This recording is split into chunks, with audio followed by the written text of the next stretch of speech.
네, 국내에서는 지금까지 28명의 확진자가 나온 가운데 그나마 다행인 것은 완치 사례가 늘고 있다는 건데요.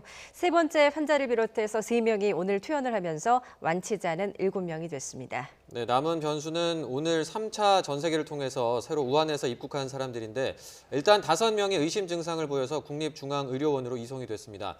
관련된 내용들 이동훈 내과 전문의와 함께 짚어보도록 하겠습니다. 어서 오십시오. 네, 안녕하세요. 안녕하십니까? 예.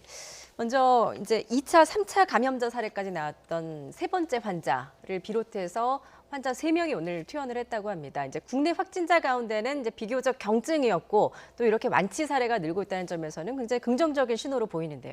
네, 맞습니다. 우리 방역 당국이 지금까지는 어느 정도 잘 추적을 해가지고 접촉자 관리를 잘 하셔서 지역사회 감염의 우려는 어느 정도 좀 줄어든 건 사실입니다.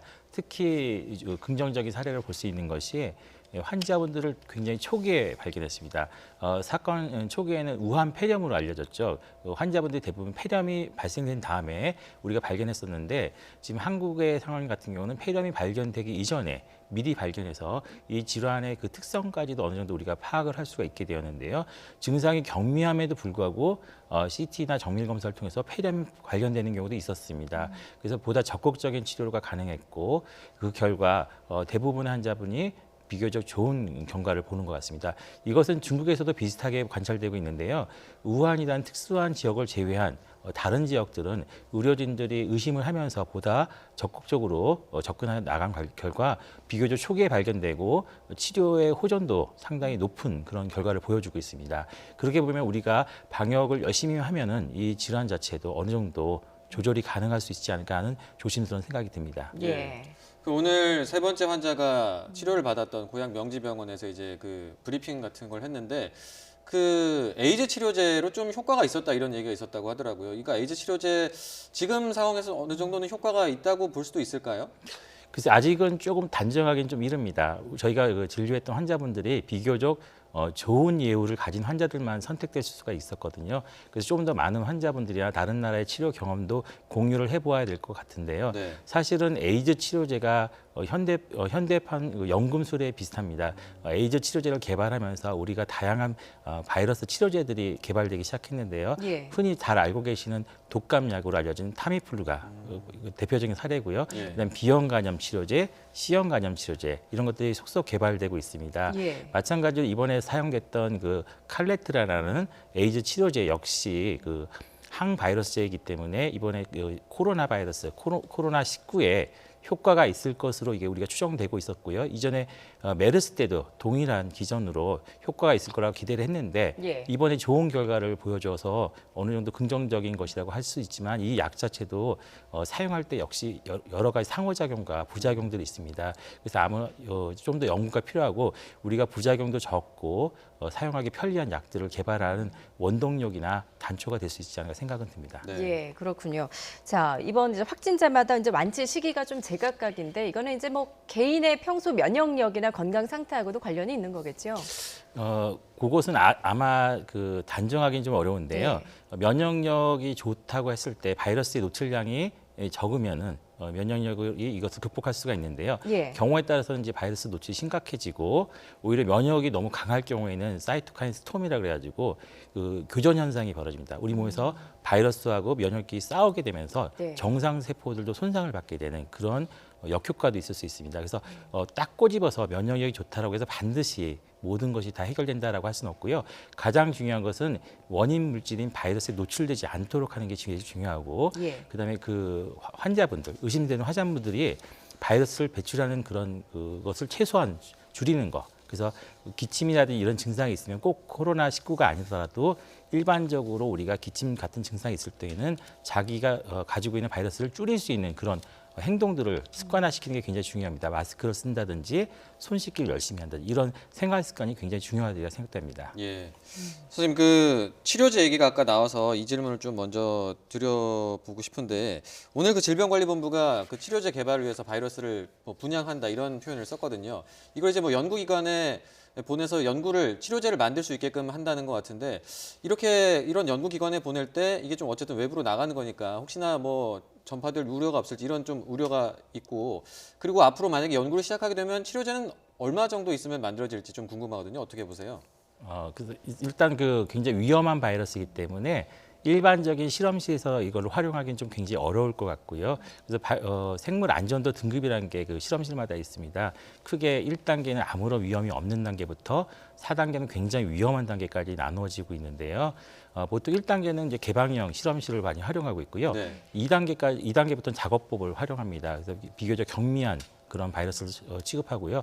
3단계부터는 우리가 허가 단계도 좀 달라집니다. 1단계랑 2단계는 실험을 하고 싶은 분들이 이제 설비를 갖추고 신고만 하면 되지만 3단계부터는 정부에서 실제로 잘 관리가 되고 있는지 나와서 실제 조사를 하고 그다음에 음압시설도 잘 되고 있는지 이런 걸 점검합니다. 예. 그래서 3단계부터는 허가를 받게 되어 있고요.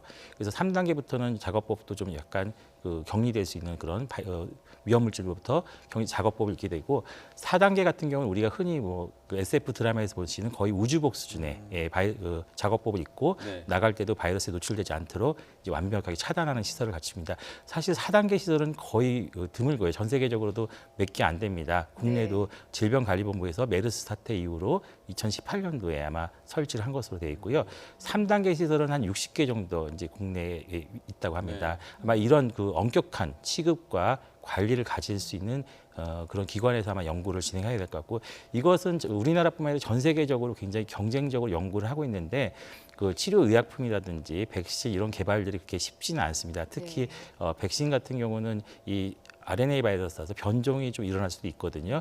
현재까지는 독감 바이러스만이 이 백신을 하고 있는데 독감도 매년 바뀌기 때문에 WHO에서 매년 예상되는 균주를 선택해서 이제 접종을 하고 있습니다. 그럼에도 불구하고 적중률이 낮다 이런 비판도 좀 있거든요. 네. 근데 코로나 바이러스가 이제 이런 것들을 극복하고 상용화되려고 그러면은 굉장히 많은 감염자가 일단 있어야 되고 예. 상용성이 매년 바꿔야 되는데 사실은 개인적으로는 이제 많은 감염자 수를 만들지 않고 그냥 백신 개발도 안 하는 게 그렇죠. 제일 좋은 이상적인 상황이 아닐까 생각이 예, 듭니다. 그렇죠. 지금 이제 국내에서는 이제 확진자 증가 추이의 남은 변수는 이제 오늘 또 우한에서 입국한 교민들인 것 같습니다. 지금 입국 과정에서 의심자 5명이 벌써 나왔다고 하고 또 자녀 2명까지 해서 7명이 국립중앙의료원으로 이송이 된 상태인데 아무래도 우한에 남아 있었던 기간이 더 길다 보니까 조금 더 면밀하게 살펴봐야 될 것 같아요. 예, 맞습니다. 그나마 다행인 것은 이분들은 이제 특정한 격리 지역에 있기 때문에 이분들이 우리 사회에서 지역 사회로 파급되는 효과는 어느 정도 제한적이지 않을까 생각이 듭니다. 우리가 이번 두 번째 오신 분들을 보면서 알 수 있는 것은 초기의 우한 상태는 1차, 2차 때 오셨던 700분 정도로 미루어 짐작하는 것입니다. 그들 중에서 대부분은 증상이 없었음에도 불구하고 확진자가 좀 있으셨거든요. 그렇게 보면은 초기에도 우한에 상당수 지역사회 감염이 있었다라는 것이고 이것은 무엇을 뜻하냐면은 주변에 기침하신 분들 중에서 어떤 분이 코로나19에 노출됐는지 알 수가 없는 그런 상황이었다는 뜻입니다. 이번에 두 번째 오시는 분들 역시 14일 정도로 관찰 기간이 이루어질 텐데 이 기간 동안에 희망적인 것은 잘 격리가 돼 있을 테니까 추가적인 확진자가 없었으면 좋겠지만 우리가 잘 관찰해서 어느 정도 환자분들이 발견되느냐에 따라서 중국의 봉쇄 조치라든지 격리 조치가 상당히 효과적이었느냐 이런 거를 좀 아주 제한적이지만 좀 평가해 볼 수가 있을 것 같고 앞으로 중국에서 지금 환자 수가 좀 줄어들고 있는데 이런 조치들이 좀 긍정적으로 이어갈 수 있는가를 좀 관찰할 수 있는 기간이 될 수 있을 것 같습니다. 예. 예. 앞서 의심 증상이 나타난 분이 이제 5분이 있고 자녀 2명이 이제 1명이 11살이고 1명은 15개월이라고 하는데 이제 국립중앙의료원으로 같이 갔다고 하거든요. 이건 좀 걱정되는 부분도 있을 것 같은데 어떻습니까? 예, 물론 걱정이 되는 부분입니다. 아마 국립중앙에서 어느 정도 방어 시설은 좀 하시겠지만 어린아이라고 해서 이제 걸리지 않는 것은 아니거든요. 바이러스에 노출되면은 취약할 수 있고요. 다만 어른에 비해서는 면역 반응이 격렬하지 않을 수 있다 이런 추정만 있을 뿐이고 기본적으로 방역 시설은 좀 갖추어야 되지 않을까 생각이 듭니다. 우선 제일 중요한 것은 이 5분의 결과가 어떻게 나올지 그것부터 먼저 확인하고 나서 이분 어린아이들에 대해서 어떤 조치를 취할지 좀 결정을 해야 될 것 같습니다. 예. 지금 일본 크루즈선 상황도 좀 심각해 보여요. 지금 또 39명이 무더기로 확진자가 나왔거든요. 그렇다 보니까 이제 거기 안에 있는 우리 국민들을 좀 데려와야 되는 게 아니냐라는 지금 목소리도 있는 것 같은데, 그 크루즈선 그 내부의 상황에 대해서 좀 어떻게 보십니까? 아마 크루즈를 한번 여행을 해보신 분은 아시겠지만 이제 꼭 안 해보셨더라도 배라는 공간이 굉장히 협소한 공간이고 공간 자체를 굉장히 밀집해서 활용하고 있습니다. 최소한의 공간으로 최대한의 효과를 얻는 것이 이제 배의 구조적 특징인데요. 특히 그 크루즈 같은 경우는 식사를 공동으로 하는 그런 뭐 뷔페 같은 식당도 많고 공연장도 굉장히 많이 있는 것으로 알고 있습니다. 이런 공간을 통해서 노출되기가 쉽고 특히 이번 크루즈 사건으로 이 코로나19에 아주 특징적인 게 밝혀진 게 전파력이 상당히 강하다라는 네. 것을 다시 한번 확인할 수가 있었습니다. 예. 이번 코로나19의 특징이 임상 증상이 좀 빨리 나타나고 빨리 나타나다 보니까 그 두 번째 분이 또 세 번째 분한테 전파도 굉장히 빠르게 이어집니다. 그러다 보니 이 다수의 굉장히 대규모 바이러스에 노출되신 분이 발견됐는데 앞으로 아직 남은 분들이 굉장히 많기 때문에 좀 많이 걱정스러운 점이고 예. 저희도 이제 이런 상황에 대해서 어느 정도 대비를 해야 되지 않을까 생각이 듭니다. 이것이 일본에서 생겼지만 만일 과연 우리나라에서 이런 비슷한 사태가 있었을 때 우리 정부는 대응할 능력이 있었을까? 예. 이분들을 국내로 이송해서 과연 대규모 격리 자원이 있었을까? 한번 질병관리부 대책위원회 분들도 요 점에 대해서 한번 미리 생각해 보는 것도 도움이 되지 않을까 생각이 됩니다. 선생님, 네. 그 보통 근데 일본 같은 경우는 무슨 뭐 의료체계라든지 이런 게 좀 잘 돼 있을 거다 이런 이미지가 있는데 이번에 이렇게 환자가 확 자꾸 늘고 하는 거는 초기 대응에 좀 문제가 있었다고 볼 수가 있을까요?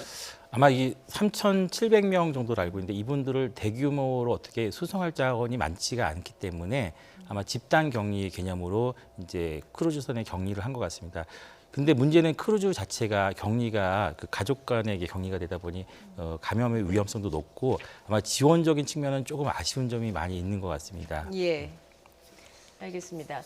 앞서서도 이제 저희가 이야기를 나눴지만 오늘 3명의 환자가 퇴원을 했습니다. 그리고 싱가포르 컨퍼런스 방문 후에 확진 판정을 받았던 17번째 환자도 오늘 퇴원을 했는데요. 지금 17번 환자의 그 인터뷰 내용이 들어왔다고 합니다. 잠시 들어보겠습니다. 네, 저희가 준비가 되는 대로 저희가 그 퇴원 17번 환자가 퇴원하면서 한 이야기를 들어보도록 할 건데 제 제작진이 준비가 되면 저희한테 다시 한번 얘기를 해주시면 될 것 같습니다. 퇴원한 환자들 오늘 앞서도 말씀드렸지만 이제 3명이 나왔고 3번 환자 같은 경우에는 이제 그런 언론 인터뷰가 있었어요. 3번 환자 같은 경우에 오늘 퇴원을 했는데 잠시만요. 지금 이제 17번 환자 퇴원하는 장면이 나오고 있어서 저희가 한번 현장 그림 보도록 하겠습니다. 예, 17번 환자, 17번째 환자인데요. 싱가포르 컨퍼런스 방문 후에 확진 판정을 받았습니다. 그리고 오늘 오후에 퇴원을 하게 되는데요. 들어보겠습니다. 제가 17번 환자입니다. 예. 제가 퇴원을 하게 됐는데요. 제가 막상 겪어보니까 생각보다 그렇게 엄청 심각한 질병은 아닌 것 같습니다. 저도 이제 뉴스를 많이 봤는데 저희 우리나라처럼 초기에 이렇게 잘 대응을 해서 치료를 잘 받으면 이제 뭐 쉽지는 않더라도 그래도 뭐 독감의 느낌으로 이제 치료를 금방 끝내서 이제 완쾌해서 퇴원하실 수 있는 이런 병인 것 같습니다. 그리고 지금 현재 아직 나머지 환자분들도 병원에 다 계시는데요. 저와 같이 빨리 회복하셔가지고 다들 퇴원하셨으면 좋겠습니다. 예, 감사합니다. 불편하셨던 점은 없으셨어요? 네, 따로 뭐 불편한 점은 없었습니다. 네, 감사합니다. 예. 자, 17번 환자, 17번째 환자인데요. 생각보다 뭐 심각한 병은 아닌 것 같다라고 지금 소감을 밝혔거든요. 그러니까 경증으로 좀 지나갔다라고 하는 것 같은데 이번 코로나 바이러스의 특징, 전파력은 강하지만 좀 중증도는 낮은 것 아니겠습니까? 네, 맞습니다. 그래서 지금 모든 치료하셨던 분이 공통적으로 그런 얘기를 하고 계시는데 다시 말씀드리지만 이게 우리가 치료했던 환자들이 전체 일부이기 때문에 이제 케이스가 늘어나면 이제 위중하신 분들도 있을 수 있고요. 그다음에 지금도 폐렴은 관찰된다고 합니다. 그러니까 일선 의료기관에서 기침이나 가래로 저희가 엑스레이를 잘 찍지는 않거든요. 그런데 그럴 때 찍어보면은 CT상이나 엑스레이에서 폐렴이 관찰되기도 한답니다. 무슨 말이냐면은 우리가 치료의 시기를 증상만 보고 좀 약간 늦게 시작할 경우에는 예후가 좀 달라질 수 있다는 것이고 그게 아마 우한 초기 상황이 아닌가 생각이 됩니다. 지금 17번 환자처럼 잘 치료되시고 나머지 환자분들도 잘 치료되셔서 우리나라에서는 이게 그냥 가벼운 감기처럼 생각하고 지나가기를 희망할 뿐입니다. 예. 그러니까 우리나라에서는 뭐 이제 지금 이제 완치 사례도 늘고 있고 이렇게 이제 초기 대응을 좀 잘했다라는 생각이 드는데 중국에서는 지금 사망자가 굉장히 늘고 있지 않습니까? 어떻게 봐야 되는 겁니까? 그러니까 중국 중에서도 특히 우한 지역이 좀 상당히 심각한 상황인 예. 것 같고요. 우한 지역은 의료 자원도 굉장히 지금 열악한 상태이고 지금 영상을 보면은 이제 개별적으로 격리도 좀 잘 안 되고 위중하신 분도 상당수 많이 있습니다. 그래서 지금 우한 지역의 상황과 다른 지역의 상황은 좀 별개일 것 같긴 합니다. 문제는 이제 지금 중국의 춘제가 끝나가지고 이제 이동이 좀 일어날 것 같거든요. 이럴 상황에서 우한 지역에 있던 분들이 주변 지역 다시 확산되지 않을까 좀 우려가 되는 것이고 네. 이분들이 지금은 우리 방역팀이 굉장히 열심히 잘 막고 있고 지금 최근에 지난 주말부터 그 검사 대상자를 좀 확장시켰음에도 불구하고 추가 확진자가 관찰되지 않는 것으로 봐가지고는 우려했을 만큼 지역사회 감염이 아직 우려할 수준은 아닌 것 같다. 아직 예단하기는 좀 이르지만요. 예. 예. 그런 느낌이 드는데 앞으로 계속 이렇게 들어오시는 분들이 있으면은 우리가 또 다시 이 똑같은 일을 반복해야 됩니다. 한 분을 찾아내고 접촉자를 또 격리해야 되고 그리고 또 지역사회 감염의 우려가 또 지속되겠죠. 문제는 이게 한두 달 내에 끝나지 않을 가능성이 있고요. 네. 지금 뭐 중국 쪽에서는 4월 정도면 정리될 것이다 하는데 코로나 바이러스 자체가 4, 5월까지 보통 가기 때문에 아마 그렇게 희망 섞인 전망을 하시는 것 같습니다. 예. 문제는 4, 5월이라고 해도 아직 한두 달 이상 남아 있고요. 네. 지금 우리 방역팀이 사실은 정상적인 상태는 아니거든요. 굉장히 과도한 긴장 상태고 모든 의료기관들도 굉장히 긴장돼 있고 국민들도 굉장히 긴장돼서 마스크 다 쓰고 다니시거든요.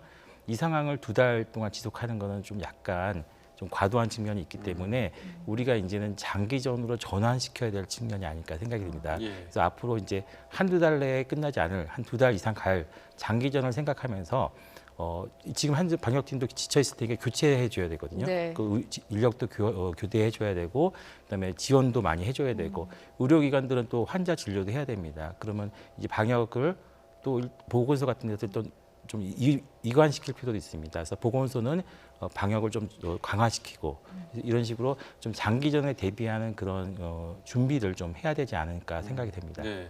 선생님, 그 코로나19에 대한 이제 불안감이 사람들이 있는 건 사실인데 그렇다고 해서 이제 막 내가 뭐 양성인지 음성인지 알고 싶다 이렇게 해서 막 검사를 해달라고 이렇게 뭐 그럴 필요도 없는 거죠. 그런 부분은 특히 불필요한 행동이라고 볼 수가 있겠죠. 지금 아마 지역사회 감염에 대한 우려 때문에 그런 일이 벌어지고 있었습니다. 사실은 동선이 공개되고 그 공간에 내가 갔었는데 감염되면 어떨까라는 불안감에 다 휩싸일 수밖에 없는데 지난주부터 거의 하루에 한 1,000명씩 굉장히 약간 과도할 만큼 많은 분이 검사를 했습니다. 네. 그런데 아직은 저희가 발견을 못한 것 같아요. 그렇다고 보면은 우리가 과도한 걱정은 조금 자제해도 되지 않을까 생각이 들고요. 지금 아직 그 일반 감기나 독감 환자분들도 좀 있습니다. 참고로 말씀드리면 정확하지는 않습니다. 콧물이 많이 난다. 이거는 그냥 콧물 감기입니다. 네. 그다음에 뭐 독감 검사에서 양성 나왔다. 그럼 독감입니다. 네. 이제 그런 식으로 확실한 그 증상이 있으면은 그 증상을 치료하시면 될 것 같고요. 특히 이제 그 만성 질환자분들이 투약을 지금 불안해서 의료기관에 안 오시고 미루시는 경우가 있습니다. 오히려 지금이 더 안전할 수 있습니다. 앞으로는 어떤 상황이 벌어질지 아무도 예상할 수 없거든요. 예. 그러니까 오히려 지금 빨리 치료를 받으시고 의약품도 충분히 비축해 두시는 게 더 낫지 않을까 생각이 듭니다. 예. 예, 알겠습니다. 마지막으로 질문 하나만 더 드릴게요. 이제 우리나라에서는 이제 코로나19라고 공식 명칭을 부르기로 했고 또 WHO는 코비드-19이라고 명명을 했는데 뭐 이렇게 이름을 짓는 어떤 이유가 있습니까? 사실은 과거에는 이제 발견자가 마음대로 이름을 지었죠. 그래서 예. 자기 이름을 붙이기도 하였고 아니면 특정 지명을 붙이기도 했습니다. 에볼라 바이러스, 에볼라강 이런 식으로 우리나라 한탄 바이러스도 있습니다. 한탄강에서 발견했다고 해서 네. 우리나라 그 의학자 선생님이 한탄강 이렇게 딱 붙였습니다. 네. 근데 이런 지명들이 경우에 따라서 약간 편견을 불러일으킬 수 있기 때문에 2015년도에 아마 WHO에서 중립적인 명칭을 붙이자라고 이렇게 합의를 했던 것 같습니다. 그래서 이번에 그 코로나 바이러스도 이제 서구권에서 우한 코로나 바이러스라고 이제 과거에 부르던 식으로 불렀고, 이번에 그 2019 노벨 코로나 바이러스라고 해서 노벨이 이제 형용사로 새로운이라는 뜻이거든요. 네. 그래서 국내 말로는 신종 코로나 바이러스라고 붙였는데, 정식 명칭은 이제 코비드 19으로 이제 아마 한 것 같고, 아마 의사들은 이제 아마 검색할 때 코비드 19으로 검색해야 될 것 같습니다. 네. 그런데 이제 국내 이제서는 한국말로 그냥 코로나 19로 이제 하자라고 말씀하신 것 같아요. 근데 이런 명칭들은 이제 학술적이거나 이제 정부적 공식 명칭이고, 사실은 이제 사람도 이름이 있고 별명이 있듯이 그 명칭을 정하는 건 어떻게 보면 그 사회에서 결정하는 것 같습니다. 그래서 코로나 19가 될지, 코비드 19이 될지, 예. 신종 코로나가 될지는 아마 시청자분이 결정하지 않을까 생각이 듭니다. 예, 일단 저희는 코로나19로 지금 전해드리고 있습니다. 지금까지 이동훈 내과 전문의였습니다. 잘 들었습니다. 고맙습니다. 감사합니다.